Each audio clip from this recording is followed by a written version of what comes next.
Eu leio para vocês João capítulo 8. Na verdade eu vou ler o 7,53, que é o último versículo, e eu dou sequência no 8 em diante. Então, João 7,53, aí você já continua lendo 8, 1, 2, 3 comigo. Vamos lá. E cada um foi para a sua casa. João 8. Jesus, no entanto, foi para o Monte das Oliveiras. De madrugada, voltou novamente para o templo e todo o povo se reuniu em volta dele. E Jesus, assentado, os ensinava. Então os escribas e fariseus trouxeram à presença dele uma mulher surpreendida em adultério, e fazendo-a ficar em pé no meio de todos, disseram a Jesus: Mestre, essa mulher foi surpreendida em flagrante adultério. Na lei, Moisés nos ordenou que tais mulheres sejam apedrejadas. E o Senhor, o que tem a dizer? Muito obrigado. Eles diziam isso tentando para terem de que o acusar. Mas Jesus, inclinando-se, escrevia na terra com o dedo. Como eles insistiam na pergunta, Jesus se levantou e lhes disse: Quem de vocês estiver sem pecado, seja o primeiro a atirar a pedra. E inclinando-se novamente, continuou a escrever no chão. Mas eles, ouvindo essa resposta, foram saindo um por um, a começar pelos mais velhos até os últimos, ficando só Jesus e a mulher de pé diante dele.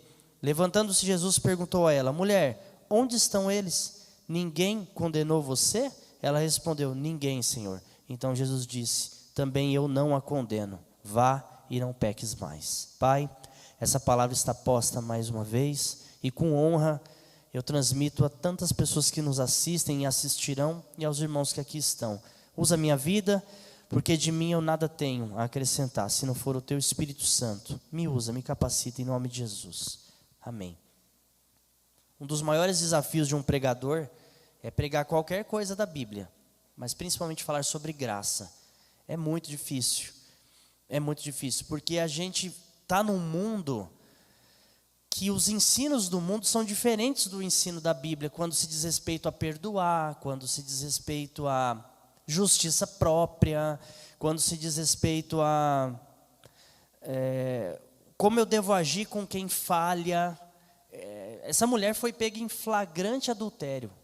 Ela estava no ato sexual ali, ela foi pega. Como nós agiríamos? Então nós cristãos, mesmo hoje, conhecendo essa palavra, tenho certeza que todos vocês conhecem, temos dificuldade de entender tamanho amor, tamanha graça de Jesus. Então eu só vou compartilhar. Essa passagem de João 8 é a que mais mexe comigo, dentre tantas outras, mas essa se destaca muito porque é uma graça muito grande.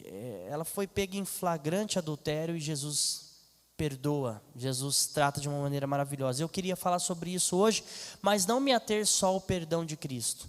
Eu queria falar sobre, se eu tenho uma graça tão grande como essa, o que eu tenho feito com essa graça?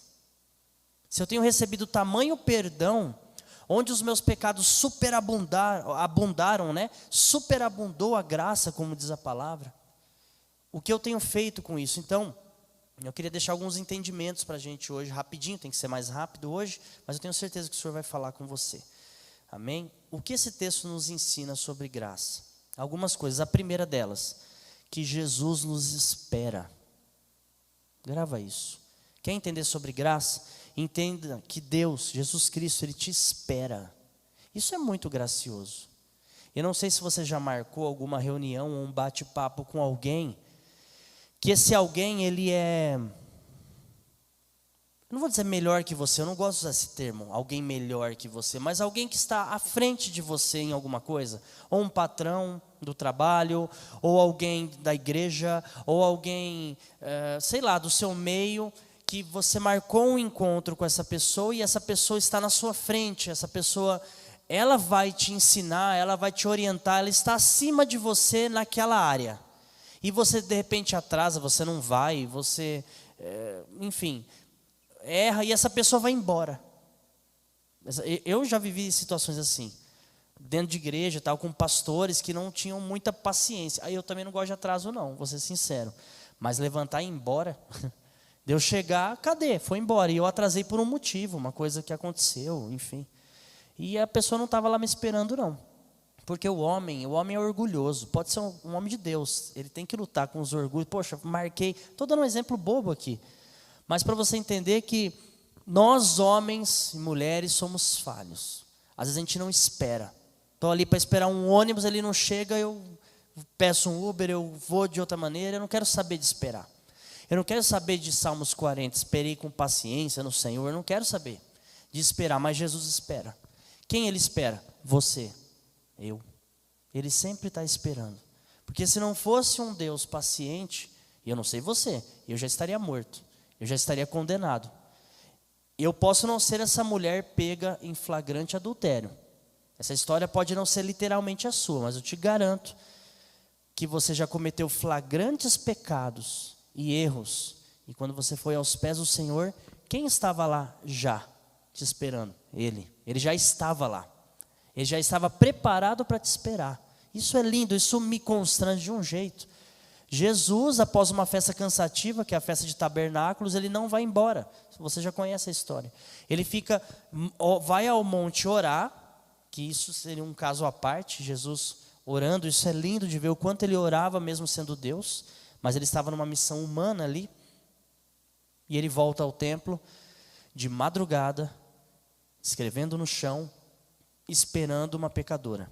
E não só a pecadora, ele também estava esperando os fariseus. Porque a lição que Jesus ensina ali, igual nós lemos, não era só para aquela adúltera. A câmera, o foco não deve ser só nessa adúltera, mas também aos fariseus. Que quando Jesus fala, se ninguém tem pecado, atira a primeira pedra. Já foi uma rajada ali para esses homens. Olha só, vocês também são falhos. Tanto que a Bíblia diz que dos mais velhos, é uma leitura que eu faço, tá? Provavelmente o mais velho, ele falou, meu Deus, eu tenho muito pecado, eu sou mais velho, que eu já não cometi de tantos erros. Vai do mais velho ao mais novo, que eu acho que o mais moço ainda fica, não, mas a gente não vai apedrejar lá não. Ele não se toca. O fato é que Jesus estava esperando ali. E ele continua esperando. Ele estava esperando uma pecadora, ele estava esperando religiosos, que também eram sepulcros caiados, e é ele que fala. É ele que em Mateus 23, por exemplo, dá uma bronca nesses caras. Ele está esperando. E eu aprendo com esse texto que ele continua esperando. E o esperar de Jesus é assim. A gente tem que saber explicar até a matemática de Jesus, que é tudo ao contrário. Ele não espera, ele não espera você cometer a falha para então correr e te socorrer. Ele já está lá. Antes, durante e depois da sua falha. Ele sempre esteve ali, porque ele está fora do tempo. Ele já sabe. E ele não só espera, mas ele busca. Eu não tenho tempo, eu tenho uma mensagem só sobre isso, então eu vou dar uma pincelada, é outra mensagem, mas que tem a ver. O esperar de Jesus é um esperar que busca pessoas. Ele lança a semente do perdão e ele aguarda. Agora, hoje, nesse exato momento, o Senhor Jesus, pela misericórdia dele, está usando a mim, que sou um pecador, falho, para falar para vocês, ouve esse homem aí, eu estou esperando vocês. Eu estou lançando uma semente de busca. Eu estou lançando uma vara de pescar novamente. Eu estou esperando vocês, arrependidos, virem aos meus pés. Essa é a mensagem de Cristo da graça. E ele busca, se você vê na Bíblia inteira, em Gênesis 3, o Adão peca. Quando ele peca, Deus vai lá e busca Adão. Adão, onde você está? Cadê você, Adão? Uma busca de Deus sobre o pecado do homem. Êxodo 3, eu tenho que pular porque é muita história. Jesus busca o povo de Israel que está escravo no Egito através de Moisés. Moisés mais perdido que cego em tiroteio. Lá no deserto, junto com o sogro dele, que era sacerdote de Midian, nada a ver com Deus. Queima-se uma sarça, isso é Êxodo 3. Moisés fica, meu Deus, o que está acontecendo? Quando ele chega lá, Deus fala com ele. E através de Moisés, Deus resgata a nação de Israel. Depois você vê uma nação pecando, arbitrária, contrária a Deus. Você vê a história dos juízes. Pula lá para Juízes. Deus buscando o povo através dos juízes. Se levanta um juiz, o povo segue a Deus. Aí de repente o juiz morre, o povo se desvia. Aí Deus, para buscar esse povo, levanta outro juiz. E aí sim vai. 15, 16, 17 juízes. Muitos juízes se levantam para salvar um povo difícil, rebelde, de dura serviço. Eu e você. Eu e você. Ele continua buscando. Isso é muita graça, porque aquele filme Todo Poderoso, né, que Deus dá poder para um homem, não tem nada a ver isso, mas Eu ficava imaginando se fosse eu. No segundo dia eu exterminaria a terra. Eu acho que eu aguentaria um só. Que eu ia ficar meio fascinado, né? Igual é o próprio filme diz. Com o tamanho poder que Deus tem. Mas eu e você não teríamos capacidade de olhar para a humanidade, cai, levanta, cai, levanta, cai, levanta, cai, levanta, e continuar esperando essa humanidade. E não deixar um meteoro maior que a Terra vir e achatar a Terra. Eu ficava imaginando formas de destruir a Terra, se eu fosse Deus. Um palmo, porque se Deus é grande, bati, acabou. Sabe, bexiga? Pau, estourou, chega. Mas se Deus é misericordioso, e Ele não sou eu, e nem você, ainda bem, e Ele continua esperando, isso é graça, isso é amor. Eu não consigo explicar outra coisa. Que graça gigante de um Deus tão grande, não precisa de nós, mas está nos esperando. Não precisa de nós, mas está nos buscando.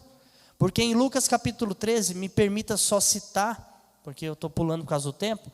Lucas 13, 34, Jesus olha para Jerusalém emocionado e fala: ah, Jerusalém, você mata seus profetas. Quantas vezes eu tentei juntar vocês como uma galinha junta os seus pintinhos, mas vocês não quiseram. Jesus, o próprio Deus, olhando para uma nação, essa nação rebelde que mata pessoas, que estupra, que violenta, que rouba, que é corrupta, que rouba, igual a gente está vivendo na época da vacina. Eu não estou falando de política, eu estou falando de fatos, que roubam dinheiro que é destinado a respiradores. Meu Deus, onde o ser humano consegue chegar? Um político que pega e fala: esse dinheiro vai para os respiradores. Não, vai para o meu bolso. Aonde está a mente desse homem, dessa mulher? Essas pessoas é quem Jesus olha e fala: quantas vezes eu tentei juntar vocês. E quando ele fala quantas vezes, nós teríamos que ter tempo, porque a história da Bíblia, eu falei de Gênesis, eu falei de Êxodo, eu falei dos juízes, eu poderia falar dos profetas.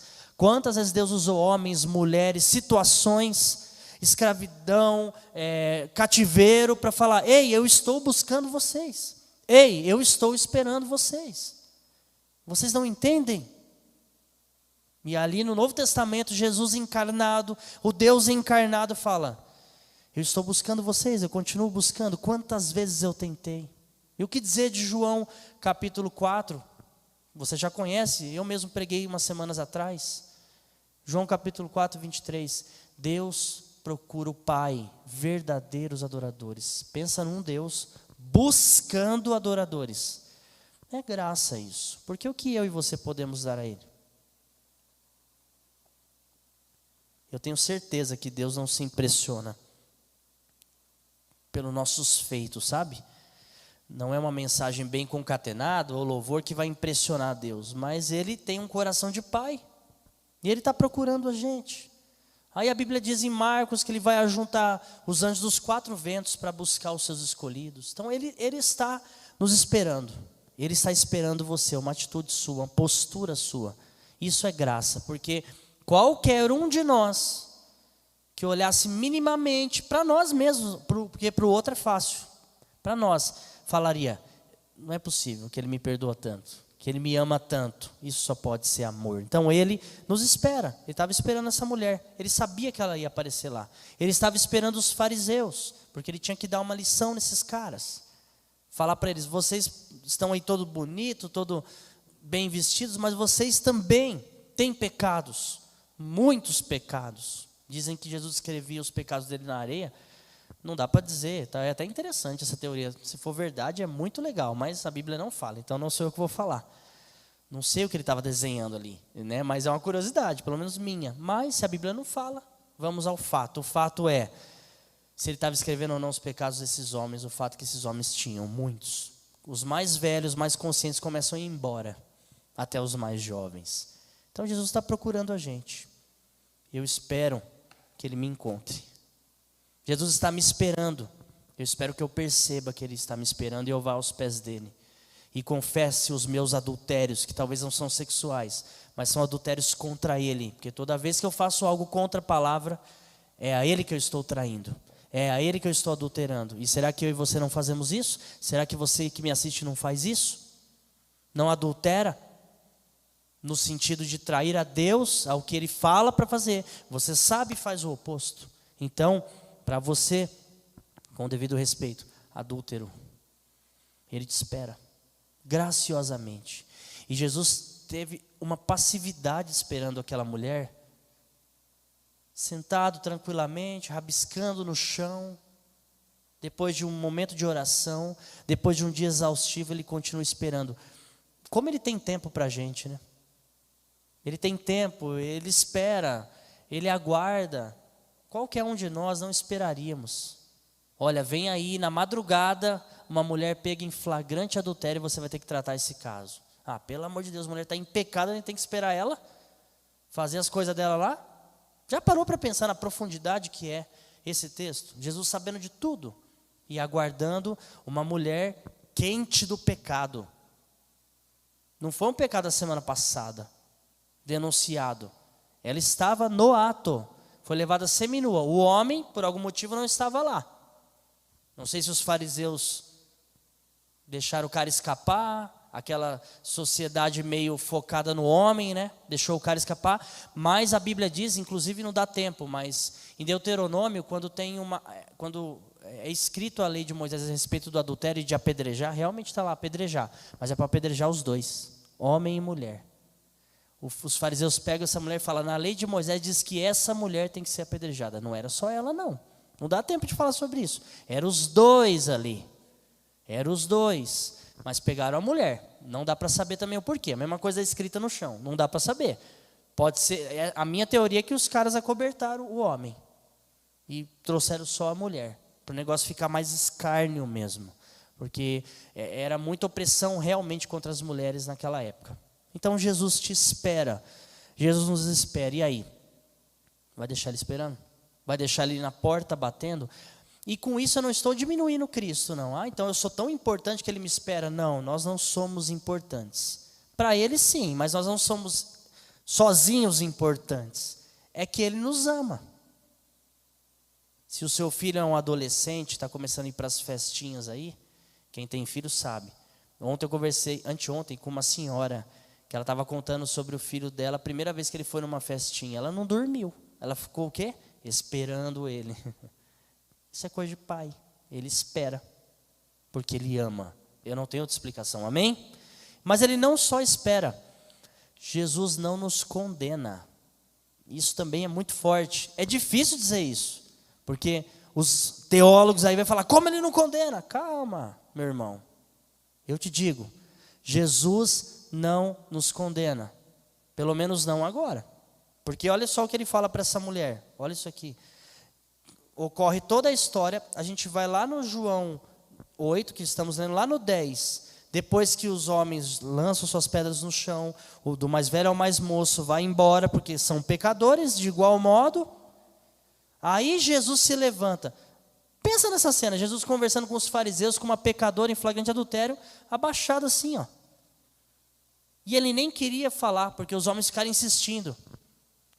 Isso também dá uma lição grandiosa para a gente. O foco que a gente dá no erro do outro é gigantesco. Já Jesus olha com olhos de misericórdia, com graça. Jesus, que é Deus, ele já estava olhando no coração dessa mulher algum tipo de arrependimento. Porque para quem não se arrepende, não há perdão. Ninguém conseguia identificar isso, mas aquela mulher talvez já estava arrependida durante o ato. Não sei se escandaliza isso, mas talvez durante o pecado, quem já pecou aqui durante o pecado já estava arrependido. Ou se arrependeu quando os homens pegaram ela em flagrante adultério, ela falou, eu sei o que vai acontecer comigo, e no trajeto de corredor da morte, porque ela falou, eu vou ser apedrejada. Pensa que morte, ser apedrejada até a morte, ela já sabia o que ia acontecer com ela, ela já sabia. Mas ela caminha com o coração arrependido com certeza. Jesus já sabia do pecado, já sabia dos fariseus, já sabia da mulher, já sabia do coração arrependido, como ele sabe de você. Então eu não estou avalizando o pecado. Ah, então eu posso pecar desde que o meu coração está arrependido. Cuidado. Se você pega dissimuladamente, você está arrependido mesmo? Que os motivos que levaram essa mulher ao pecado é pecado, ok? Mas os motivos nós não sabemos. Não sabemos, podemos ter um debate longo sobre isso. Mas serão só conjecturas, não sabemos. Eu sei que tinha ali um coração arrependido, um corpo nu, exposto as pessoas xingando ela já de adúltera, e ela constrangida, e Jesus nem olha para a mulher. A única vez que ele se levanta é para dizer isso aqui, que para mim é uma declaração de amor, de graça, muito profunda. Mulher, onde estão eles? Ou onde estão seus acusadores? Tem outra tradução assim. Ninguém te condenou? Ela falou, ninguém, Senhor. Aí ele fala, eu também não te condeno. Vai, não peques mais. Isso é muito forte. Isso é uma frase para a gente. Aonde estão aqueles que te condenam? Que julgam você? Que julgam o seu pecado? Pecado é pecado. Se você vive uma vida dissoluta no pecado, sem querer saber de Jesus, eu vou falar sobre isso daqui a pouco. Mas o fato é, se você tem um coração arrependido, essa frase de Jesus replica para você hoje que me assiste, para você que está aqui. Onde estão os seus acusadores? Onde estão aqueles que te condenam? Alguém te condenou? Ninguém teve a capacidade, Senhor. Estão tentando, mas não tiveram. Jesus fala para mim e para você, eu também não te condeno. Isso é muita graça. Eu não te condeno. Aí eu me lembro da passagem de Romanos 8, 1. Portanto, nenhuma condenação há para aqueles que estão em Cristo. Quer viver uma vida sem condenação? Não seja perfeito, eu até gostaria, mas não dá. Mas esteja em Jesus Cristo de verdade. Se você estiver em Jesus Cristo de verdade, o sangue dele repousa sobre você e não há condenação contra a sua vida. Aleluia, graças a Deus. Isso não é um passaporte para o pecado. Nós vamos falar sobre isso. Não é. Mas isso é a proteção sobre nós, porque nós somos pecadores. Nós somos falhos. Então não há condenação. Quem está fora dele, aí sim está condenado. Esse eu leio. A condenação está sobre quem? Se Jesus não me condena, como é que eu me condeno? Como é que funciona a questão da minha condenação? Vamos lá. Tem pessoas que estão condenadas, se não se arrependerem, estão. Que é João 3:18, né? 3:18, isso. A gente poderia, vamos ler o 16 para vocês familiarizar, né? João 3:16. Porque Deus amou o mundo de tal maneira, presta atenção, que deu o seu Filho unigênito, para que todo aquele que nele crê não pereça, mas tenha a vida eterna. Ó. Quem crer não vai perecer, mas vai ter a vida eterna. E quem não crê? Está condenado. Não sou eu que digo. Vamos ler no 17. Porque Deus enviou o seu Filho ao mundo, não para que condenasse o mundo. Se você não acredita nas minhas palavras, está aqui a palavra de Deus. Jesus não nos condena. Não nos condena. Deus enviou o seu Filho ao mundo, não para que condenasse o mundo, mas para que o mundo fosse salvo por ele. Quem nele crê não é condenado, mas o que não crê já está condenado, porque não crê no nome do unigênito do Filho de Deus. E por aí vai. A condenação, o martelo não está na mão de Jesus para te condenar. No trono branco ele vai ser o juiz, é outra história. Ele vai mostrar ali, como todo juiz, que não é que o juiz condena. Quem se condena é a gente. Pronto, fica mais fácil assim. Quem se condena ao inferno somos nós. Pronto. Eu te garanto uma coisa. Eu sei que é delicado falar isso, mas eu te garanto. A salvação é departamento de Jesus, mas o inferno é o nosso departamento. Grava isso. Jesus não vai enviar ninguém ao inferno porque ele quis. Portanto, não é ele que condena. Eu sei que isso é profundo, isso é tema de seminários longos. Vamos conversar o quanto você quiser. Pode me chamar, a gente conversa. Mas eu estou lendo aqui, ó, João 3,17. Deus enviou seu Filho ao mundo, não para que condenasse o mundo, mas para que fosse salvo por ele. Se você crê, não é condenado, ponto final. Mas o que não crê, já está condenado. Nesse exato momento, tem pessoas condenadas na face da terra? Tem. Quem? Quem não crê em Jesus. Quem vive longe dele. Por isso que eu estava falando até agora há pouco com alguns amigos de infância, que eu encontrei, se eles estiverem assistindo, um abraço para vocês. Amizades de 25 anos atrás, cara. Eu encontramos ontem. Foi uma hora emoção, encontramos virtualmente, né? E o que eu estava dizendo para eles, não sei como vocês estão aí com Deus, tal, mas assista, se vocês quiserem, assista nesse momento aí, porque o que eu busco pregar é a palavra, vai além de uma religião. A questão é Jesus Cristo, gente. Ele é o centro de tudo. A centralidade está nele. A pergunta é, se você crê nele, se você está nele, você não está condenado. Glória a Deus. Agora, se você vive uma vida dissoluta, longe dele, em apostasia, distante, sem arrependimento, você já está condenado por você. Não é que ele falou, ele está uma vida longe de mim, eu o condeno. Não, você se condenou, entendeu? A condenação está nos atos que cometemos. Se a salvação é departamento de Jesus, o inferno é nosso departamento. Grava isso. Jesus te espera, te busca, ele não te condena, aprendemos aqui. E por fim, eu finalizo dizendo para vocês, não aceite viver uma vida apenas de recomeços. Grava isso. Não aceite uma vida só de recomeços, porque quando a gente chega nessa mensagem, você fala, que Deus gracioso, ponto positivo. Que Deus perdoador, ponto positivo.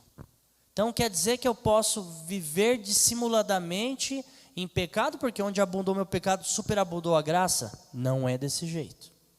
O perdão está disponível, ele é gracioso para qualquer tipo de pecado, desde que haja arrependimento. Ele não te condena desde que você esteja nele, está tudo certo. Mas alguém que recebe essa graça de Jesus, não recebe só o perdão, recebe um alerta de Cristo, que está aqui, no nosso texto base. João 8, lá no 10 eu leio de novo. Jesus se levanta, pergunta para a mulher, mulher, onde estão seus acusadores? Ninguém te condenou? Ela falou, não, Senhor, presta atenção. Jesus fala, eu também não te condeno, vá e não peques mais. Sabe o que ele quer dizer? Para nós, não é para essa mulher, já foi, é para nós.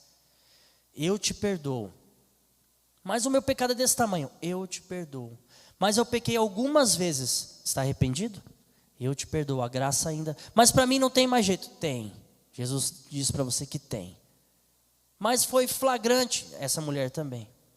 Mas eu já sabia e pequei. Apóstolo Paulo em Romanos 7. O bem que eu quero fazer, esse eu não faço. O mal eu faço. Como eu sou miserável. Palavra de Paulo. E o perdão estava sobre esse homem. Mas eu só enxergo a graça para quem tem tempo. Eu recebi a graça e eu tenho tempo. Eu estou vivo, eu não sou ladrão da cruz, que recebo a graça e morro. Tem esse caso também. Muitos que morrem à beira da morte se arrependem. É uma linha muito fina. É possível a salvação, mas é muito fina. Não. Muita gente fala, vou curtir lá no fim da vida, eu me arrependo. Só essa sua intenção, você não está arrependido. Ok? Agora, se você tem tempo, você não pode aceitar viver só de recomeço. O que quer dizer isso? Cai, levanta, cai, levanta, cai, levanta, cai, levanta. Você não pode aceitar só porque a graça é disponível. Então eu vou viver uma vida de eternos recomeços. Então Jesus me perdoou, eu chorei, essa palavra me tocou. Pastor, você poderia ter parado aí, não fala de recomeço. Não, porque eu sou pecador mesmo, porque a gente enche a boca para falar. Eu sou pecador e ele sabe, como se fosse uma licença para pecar. Sim, o perdão está disponível para você, mas esse mesmo Jesus que perdoa fala, vá e não peques mais. Ou seja, eu te perdoo, mas muda a sua vida. O que você está fazendo com o perdão de Deus? A graça, igreja, ela se movimenta. Como é que eu sei que eu recebi a graça de Deus? Só porque Ele me perdoou? Não, é o que eu fiz com esse perdão. Em nome de Jesus, grave isso. A graça não é só o perdão dado, mas o que eu fiz com esse perdão recebido. Onde eu me movimentei, essa mulher levantou para não pecar mais. E eu e você? Nos levantamos após um perdão dele, para quê? Mude a sua vida. O apóstolo Paulo, ele reclama sobre isso. Em 1 Coríntios 3, eu vou ler rapidinho. 1 Coríntios 3, o versículo 1 e 2. Você vai entender o que eu quero dizer sobre não aceite viver apenas de recomeço. Se Deus quiser, você vai entender.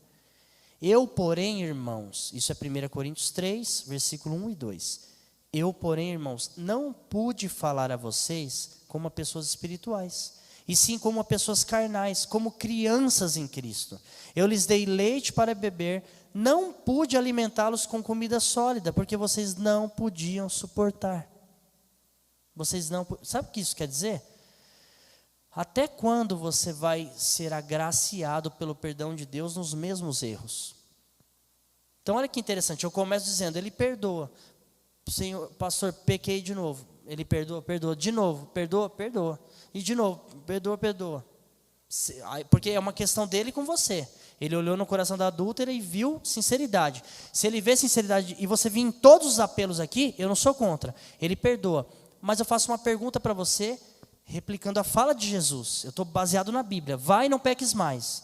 Ou seja, filho, e aí? Eu perdoo, mas vamos desenvolver vamos crescer na graça e no conhecimento, crescer na graça e no conhecimento. Vamos viver Provérbios 4,18, que a caminhada do justo é como a luz da aurora, que vai brilhando até ser dia perfeito. Vai brilhando, vai crescendo. A gente vai se desenvolvendo na fé. Um dia a gente está recebendo uma oração, outro dia a gente tem que estar orando. Um dia a gente está recebendo perdão por Jesus Cristo, um outro dia a gente tem que estar ministrando perdão por Jesus Cristo para a pessoa também. É o desenvolver que é o problema. Paulo fala para uma igreja formada: gente, até quando nós vamos dar leitinho para vocês? Eu quero me aprofundar na palavra, eu quero tratar coisas mais íntimas, mais profundas, mas vocês vivem em eternos recomeços. Sabe onde incomodou meu coração essa palavra? Eu já estava com ela no coração há algum tempo, mas o que eu falei, eu acredito que é isso que o Senhor quer tratar. Quando eu vi um relato, eu tenho visto vários relatos assim, eu vi mais um, e eu tenho 10 minutos, mas eu vou tentar ser breve. Eu ouvi um relato de um rapaz da internet, eu não vou citar o nome, um certo influenciador digital, que agora tem essa profissão. O cara forte nas redes sociais, até então cristão, fazia umas piadas e tal, tem a questão do humor cristão, nada contra, eu até gosto, beleza. Mas esse menino aí, eu achava interessante, ele fazia as piadas dele, mas quando eu acompanhava, há 2 anos atrás, sempre tinha uma mensagem, tipo o Jonathan Nehmer, não é o Jonathan Nehmer, tá? Por isso que eu estou citando, é outro cara. Mas faz umas piadas, a gente mesmo foi num show desse Jonathan Nehmer recentemente, o cara pregou no final, foi muito legal, foi bênção, beleza. E esse rapaz, a mesma pegada, o mesmo jeito, e aí esse mesmo cara apareceu lá no YouTube, você não tem como você não clicar, porque é muito atrativo. Porque eu deixei de ser cristão, e a foto dele, eu falei, não acredito, cara. Eu não acredito. E eu achei que era uma pegadinha, que eles chamam de clickbait, para você clicar e o cara ganhar o seu view, mas ele não deixou de ser cristão, mas ele deixou de ser.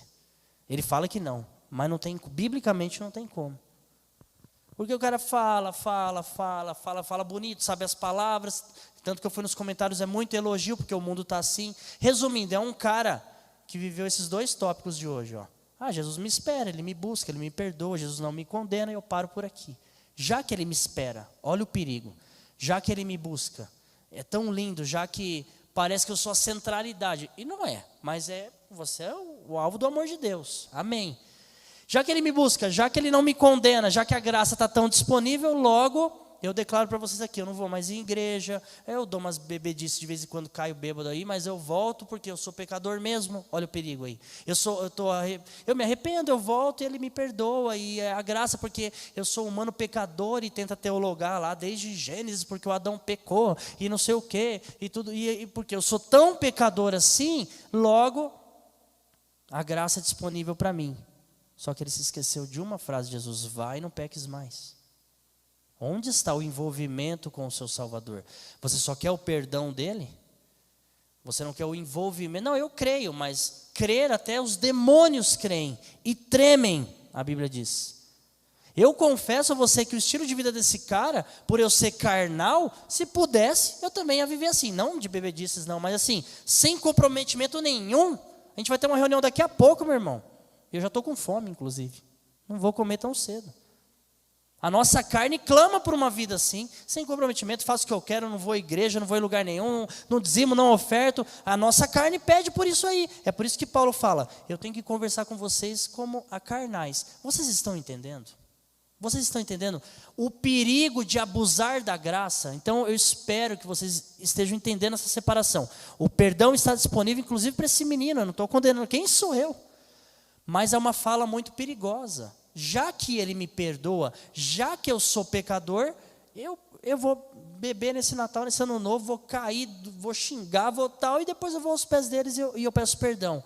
Será que é um arrependimento de verdade? Será que a graça está disponível para quem não se arrepende? Me responda você aí. Eu acho que não.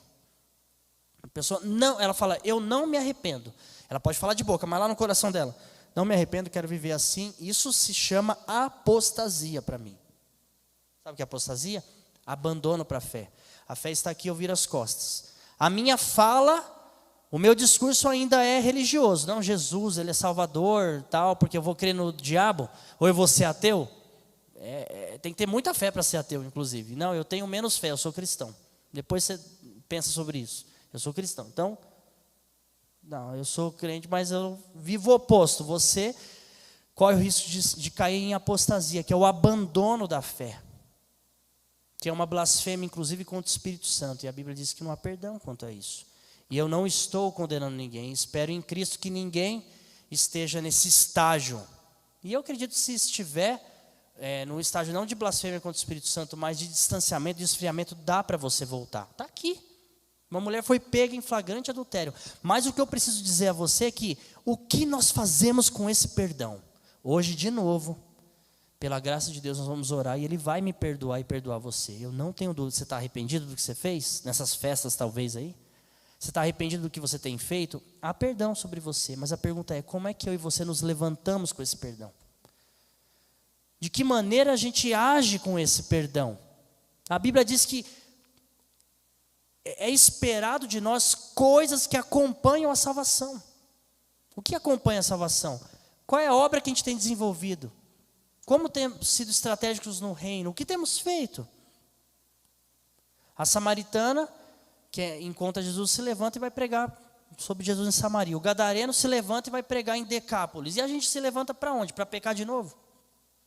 Vai pregar, né? Eu falei, o gadareno vai pregar. Acho que eu falei pecar, eu confundi as palavras. A samaritana se levanta, depois do perdão de Jesus, daquele encontro maravilhoso de João 4, e vai pregar aos samaritanos. O gadareno, o endemoniado gadareno de Marcos 5, se levanta e vai pregar em Decápolis. Eu e você, que somos alcançados pela essa graça, que onde abundou o pecado, superabundou a graça, estamos fazendo o que com isso? Essa é a chave dessa mensagem de hoje.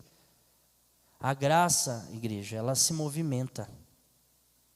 O amor de Cristo, ele me constrange. Eu não posso pegar isso, esse perdão, e ficar pisando no sangue de Cristo, como diz a palavra.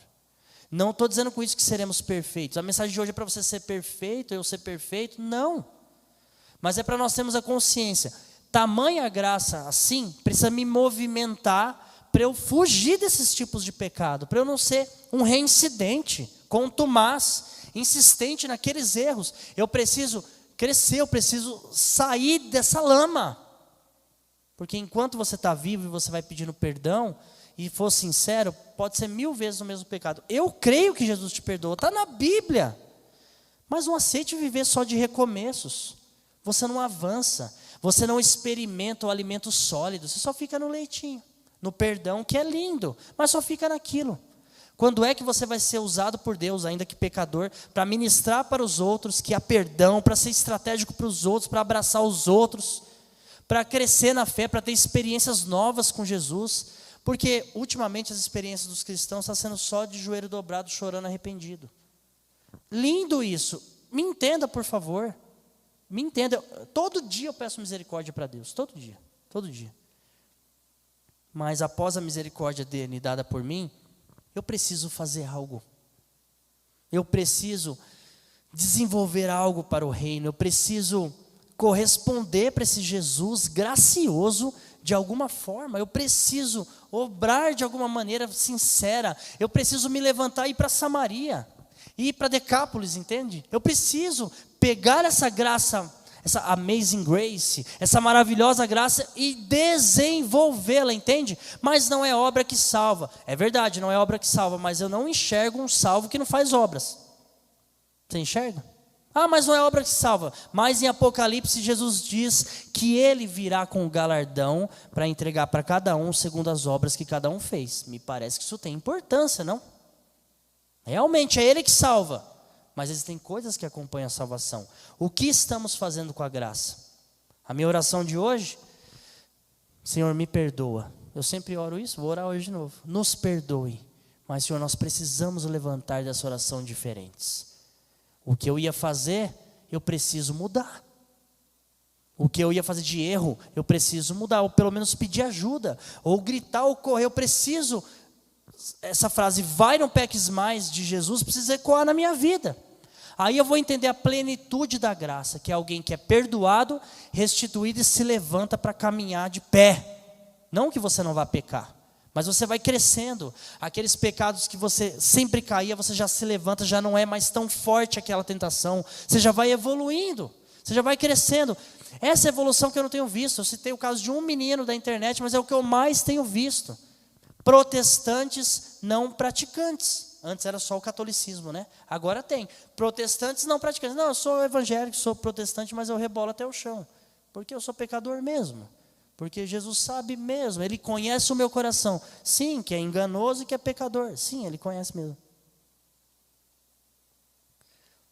Então eu tenho que sintetizar isso com muito cuidado.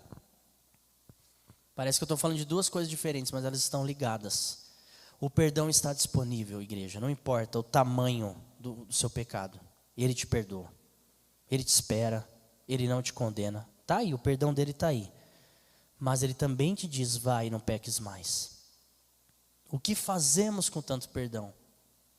O que fazemos com essa graça, com esse sangue de Jesus derramado? O que podemos fazer? Viver na vontade dele.